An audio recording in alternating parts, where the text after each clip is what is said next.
Hello, hello, my magical friends. I appear to be live and only 1 minute late because it was a little sketch there for a moment. Oh my goodness. Well, happy Thanksgiving to all my magical friends out there.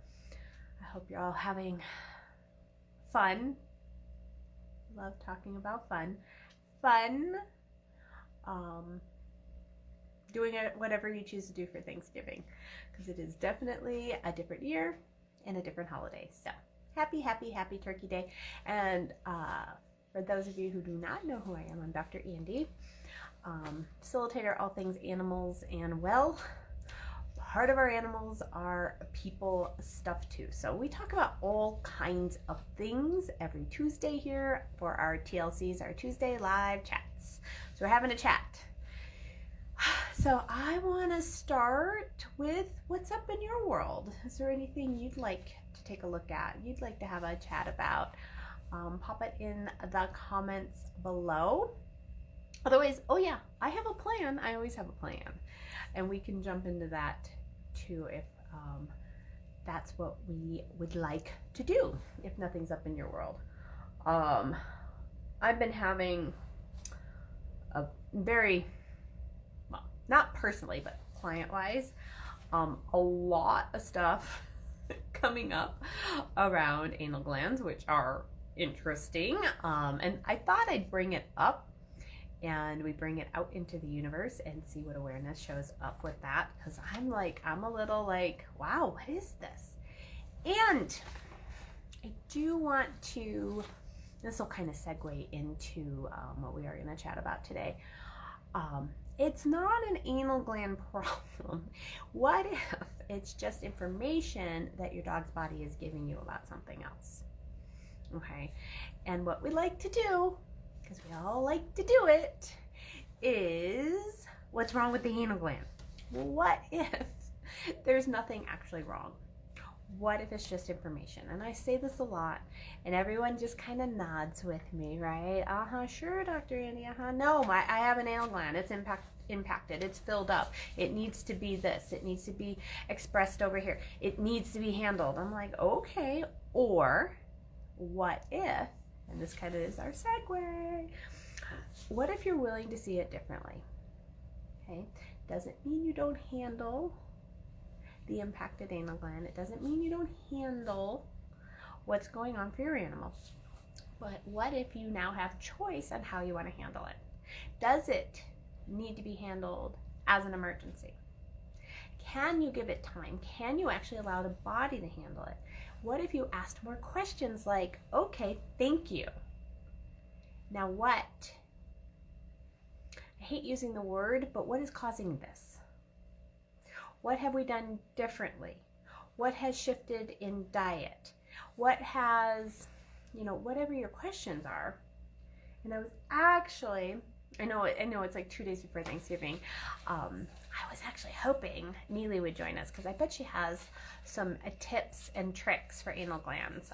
As she is a raw food diet master, and I was hoping to pick her brain. She usually joins us, so maybe she'll be here, maybe not. So what are you willing to see? Are you only willing to see the problems? Are you only willing to see what is wrong with the animal? Are you only willing to see this is an anal gland issue? It needs to be expressed. That's it. What have you already decided that if you didn't decide it would change everything? And what if bodies, thank you, Keisha, she loves my fun colors. And what if the body needs a little more time to handle things? What if not everything is an emergency? What if it all doesn't have to be handled, no matter what behavior your animal is demonstrating? And again, what if that behavior is just an indication of something? It's just information of something that the animal is giving you. I have one dog, and it seems to be a pretty busy household. I'm not quite sure of all the dynamics. And, oh yeah, there's that point too. I'll get to that in a second. That's amazing. And of chiropractic adjustments help anal glands, there's innervations, there's lumbar spines, blah, blah, blah, all of that. So sometimes animals come in if they're having chronic anal gland issues for an adjustment. So they're all in and we're working on this cutie patooties little booty. And I'm like, so in the house, who's being a pain in the ass? And they all giggle. Nobody answers me. Like, nobody wants to say, because there's like a few different family members, right? Nobody wants to say. But what if that's the information? And what if acknowledging that there's somebody or something being a pain in the ass that the animal is showing you in the physical form? So what are you willing to see? What if you're willing to see something 180 degrees from everybody else? You don't have to tell anybody. I tell you this all the time. You don't have to go around telling everybody that you're looking at it differently. You really don't. But what if you're willing to do it? And what if you're willing to acknowledge that, okay, cool, great information, thank you. Let's change X, Y, Z. And let's also work in this reality and express whatever those glands. Let's, if we're sticking with that anal gland analogy type of thing. I know, cutie patooties little booty. Oh, and she does have a cute little booty. Hi, Miss Sarah. Thank you for joining me today. So grateful for you. So grateful for you, Keisha. So what are you willing to see? So this topic, if this is your first time live chatting with me, we generally come up with what I'm going to chat about earlier in the day. And I mean me and Keisha, because she is my right hand gal, my wonderful, fabulous, giggly friend Keisha. And we're like, okay, points of view. What are you willing to see? How can we talk about this again and differently? And I had two cases, and this is not, again, it's not really about the anal glands, and it's not going to be really about vestibular disease, but we had two different cases of vestibular disease recently. One, mama called me that evening or texted me. The dog got head tilt, a little stumbly. She was out of town. Dog's just not right. What could this be? We have a little conversation. She goes to bed. Puppy comes in the next day. We adjust her. And then what this dog chose to do, and what mom didn't have a point of view about, which was so cool, was she ended up walking like miles and miles more than she usually does in the city with mom. And mom just let her. Mom had time. So they did a lot of walking. I joke that she walked it right out of her. And we did a couple other adjustments, and it cleared up. She had a little bit of what's called nystagmus in the eyes. They do this. The eyes actually go back and forth. They don't eat too much. They tend to be a little nauseous. And mom just followed the dog's lead. Next case, similar setup. Dog is doing this, not steady, head tilt, senior dog, all of that jazz. And I go, well, did you read about vestibular disease? She's like, oh, I just assumed it was a brain tumor and we were on the way to the emergency vet. So notice the different energy. Notice the different points of view. Notice where each person chose to go. That puppy dog had a lot harder time resolving the issues. Spent a couple days at the vets. Did 5 different medications. A lot of trouble eating, a lot of trouble standing, a lot of trouble walking, because she was dizzy and she was stumbly. And I know you all think I'm crazy that I harp on this and I harp on this. What if your points of view creates your reality? What are you willing to see? What if walking into the vet clinic, that emergency vet, and having all of those points of view projected onto that puppy dog, and then buying it that this is serious and this is a big problem and you need a neurological consult and you need to keep them here? What if all of that? What if made that case, the vestibular, so much more severe? What if it's not actually the process? What if it actually is the points of view? And I know y'all think I'm crazy. And I know y'all have heard me say this many, many, many times. And maybe, just maybe, probably not, it'll click. What scenario number one, mom had very little points of view. She educated herself a little bit about it and she followed the pup's lead. Mom number two went to freak out. Went to, we need to handle this. This is an emergency. This is bad. This dog is dying. And all of those points of view were locked in, bought, and sold. And then she went into the clinic and was compounded with all of their points of view about it. And what if that is why that case was so much more severe?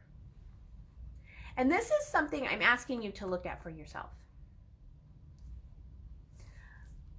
Why is it, and why is not a great question, but why is it, you like my kind of crazy?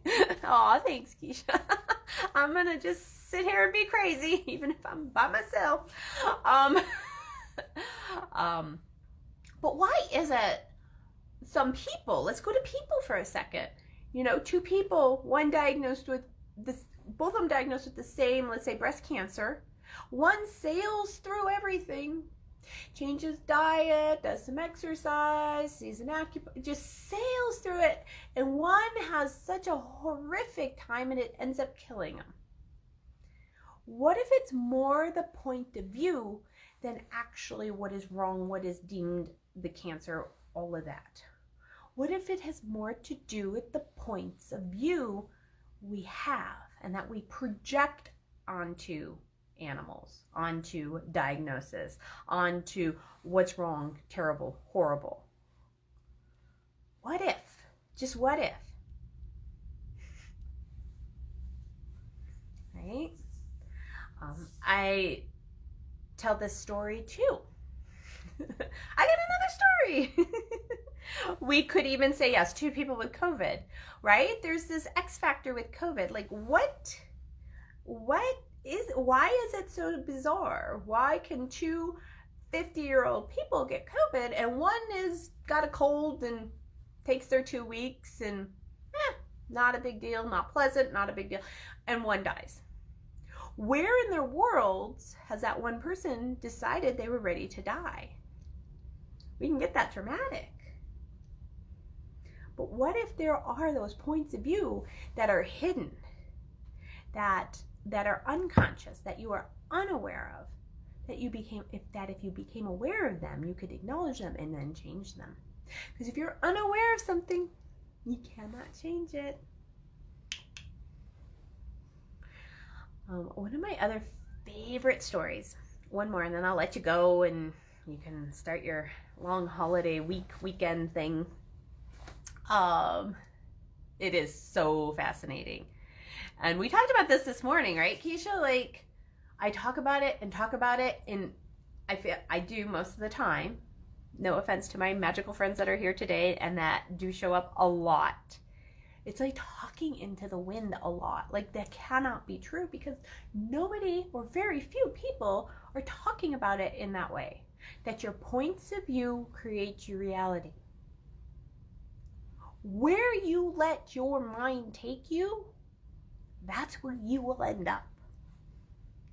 You go to freak out and you go to panic, that is what you will get. And what if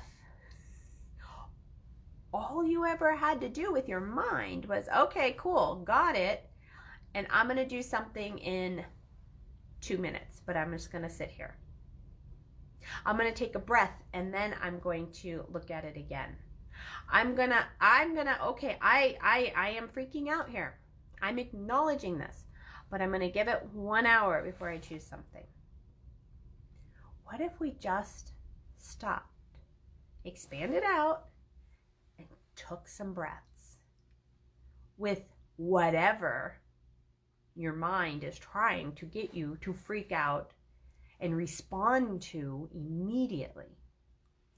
What if responding to something is not being in your awareness of what is possible.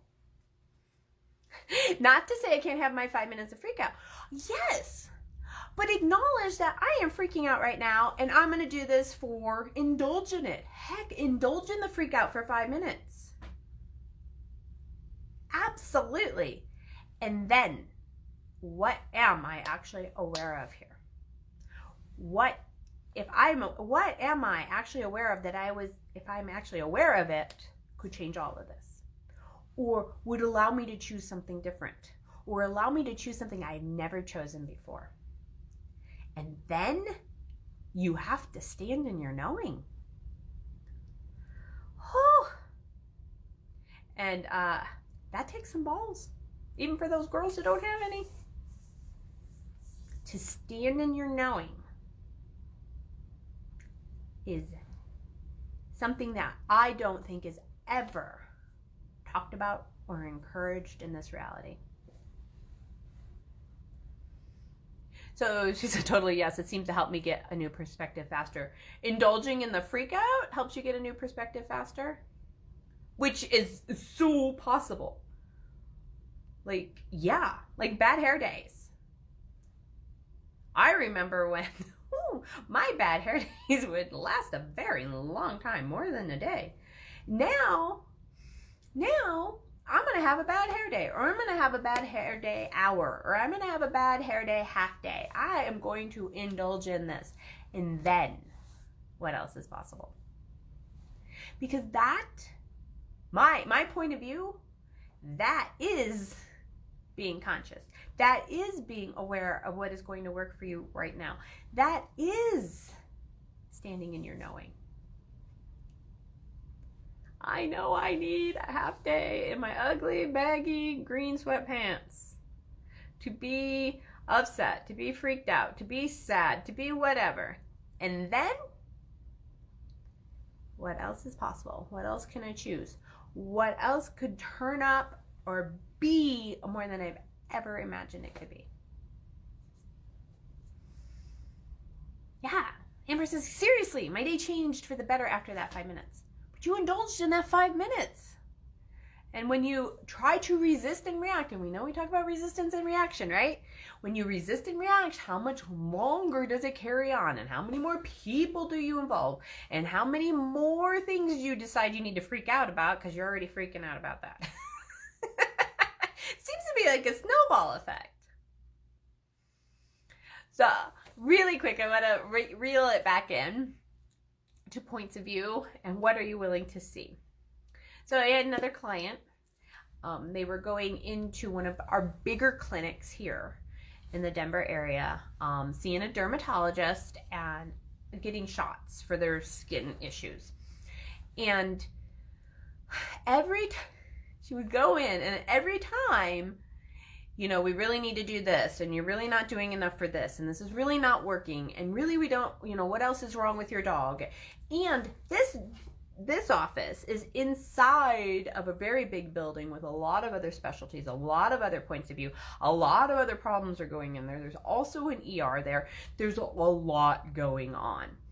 And so and every time she came out of there, they're trying a different med, and she's like, I didn't even want to do that, but I folded, and then she's beating herself up. I go, is there anywhere else you can go to get this treatment? She's like, yeah, my regular vet could do it. She goes, it'd be cheaper, it'd be easier, and it wouldn't be so dramatic. So that's where she went. Didn't have all the hundreds of different points of view. Didn't always have doctors looking for something else that was wrong. It just became that. It was just a lot more ease. So what are you willing to see? What are you willing to see about what you choose? Like, if you choose to go into a very, what's the words I want? Where do I want to go with that? But anywho, maybe it just ended right there. Done. But So are you choosing? There we are. Are you choosing what would create the most ease for everybody, every being involved? Cool. This is what's required. This can be done here or here. What's lighter? What would create the most ease? I think, yeah, Christy, I think we all have all folded and let the person in charge, the veterinarian, do a treatment that you didn't think your dog needed. We've all been there. We've all done that.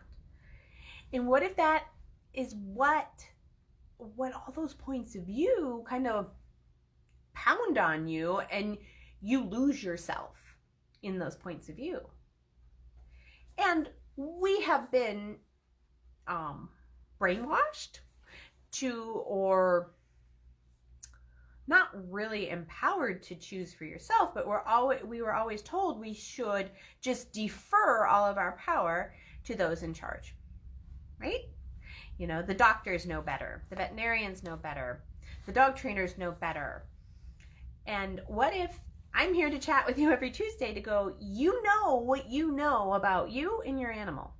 And what if standing there is not always taking the professional's point of view?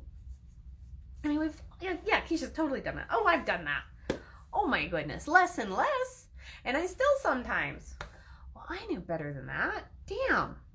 Have my minute of poor little old me, and then, okay, now what can I choose? What awareness did I get from that would then allow me to know what I know even more the next time and be able to stand there in my knowing and not give it away for anyone or anything ever again? That's a big ask, and that's a big muscle we all have to build if you so choose it. And no one's perfect, and you won't get it right every single time. But what awareness did I get from this? What was right about this that I'm not getting? Because what if everything's just information? Nothing's right, nothing's wrong. I didn't even go into that today, but you know I've said that a lot. Nothing's right, nothing's wrong. You are never right, you are never wrong. A lot of times you can be correct. But what if you're never, ever, ever wrong again? I swear. Scouts honor or whatever, peace out, whatever. Really, what if you're never, ever wrong? Ever. All right, my magical friends. Thank you for joining me today. November's masterclass is tonight, and it's not too late to register.